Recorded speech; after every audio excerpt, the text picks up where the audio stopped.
అందరికీ జై భీములు. పార్లమెంటు సాక్షిగా బాబాసాహెబ్ అంబేద్కర్ గారిని కించపరిచి మాట్లాడినటువంటి అమిత్ షాను శిక్షించాలని, అమిత్ షా దేశానికి క్షమాపణ చెప్పాలని చెప్పి ఇప్పటికే రాజకీయ ప్రముఖులు, శ్రేణి ప్రముఖులందరూ ప్రకటనలు గుప్పిస్తున్నారు. బాబాసాహెబ్ అంబేద్కర్ని కించపరిచినటువంటి అమిత్ షాను దేశద్రోహిగా ప్రకటించాలని చెప్పి చాలామంది డిమాండ్ చేస్తున్నారు. కానీ కొంతమంది ప్రముఖులు, రాజకీయ ప్రముఖులు, సినీ ప్రముఖులు ఇప్పటికీ మాట్లాడట్లేదు. ఇక్కడ ఈవేళ తమిళనాడులో కమల్ హాసన్ అద్భుతంగా బాబాసాహెబ్ను అవమానిస్తే ఈ దేశాన్ని అవమానించినట్లు గొప్పగా మాట్లాడాడు. అలాగే విజయ్, సినిమా హీరో విజయ్ తమిళనాడులో ఈ మధ్యనే కొత్తగా పార్టీ పెట్టాడు. ఆయన కూడా అంబేద్కర్ని అవమానపరచడం తగదని మాట్లాడాడు. కేజ్రీవాల్, బెహన్జీ మాయావతి గారు, అలాగే శర్మిల అందరూ మాట్లాడుతున్నారు.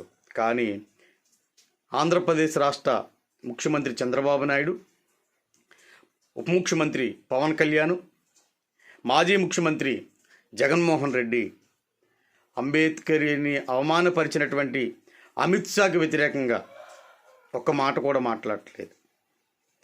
ఇంకా చంద్రబాబు నాయుడు గారు అంటున్నారు అమిత్ షా మాటలని వక్రీకరించారంటున్నాడు. గతంలో నేను రైతుల కోసం గొప్పగా మాట్లాడితే రైతులు దండగని మాట్లాడినాడు, ఇవన్నీ వక్రీకరణ కింద వస్తాయని చెప్పి అంటున్నాడు.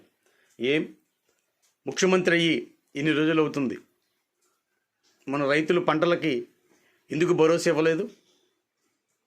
రైతుల కోసం మాట్లాడుతున్నారు మీరు.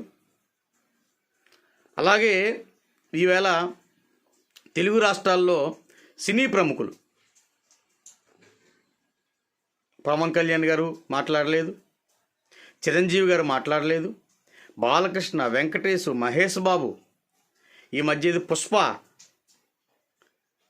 వీళ్ళందరూ ఎందుకు మాట్లాడరు? బాబాసాహెబ్ రాజ్యాంగం ద్వారానే మీరు సినిమాలు తీస్తున్నారు కదా, మీకు సినిమా తీసుకున్న హక్కు బాబాసాహెబ్ ఇవ్వలేదా? అత్యంత దుర్మార్గమైంది మీ తీరు.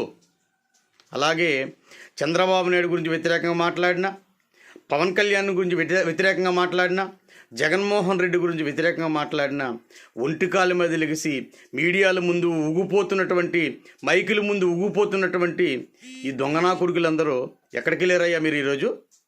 మీకు కనిపించలేదా? మీకు వినిపించలేదా? రాజ్యాంగం, బాబాసాహెబ్ ఇచ్చిన రాజ్యాంగం ద్వారా ఓట్లు వేసుకొని పాలకులు అవుతున్నారు కదా. అంబేద్కర్ అవమానిస్తే మాట్లాడరా మీరు? గుర్తుపెట్టుకోండి, మీ అందరికీ పతనమయ్యే రోజులు దగ్గరలో ఉన్నాయి. ఈ దేశం అంబేద్కర్ది. ఈ దేశం కోసం అంబేద్కర్ గొప్ప త్యాగం చేశాడు.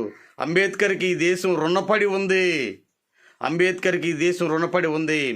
ఇకనైనా మీరు కళ్ళు తెరిచి ఈ యొక్క అమిత్ షా తీరుని ఖండించకపోతే భవిష్యత్తులో మీకు చాలా గడ్డు పరిస్థితులు ఎదురవుతాయి. గుర్తుపెట్టుకుని మిత్రులారా.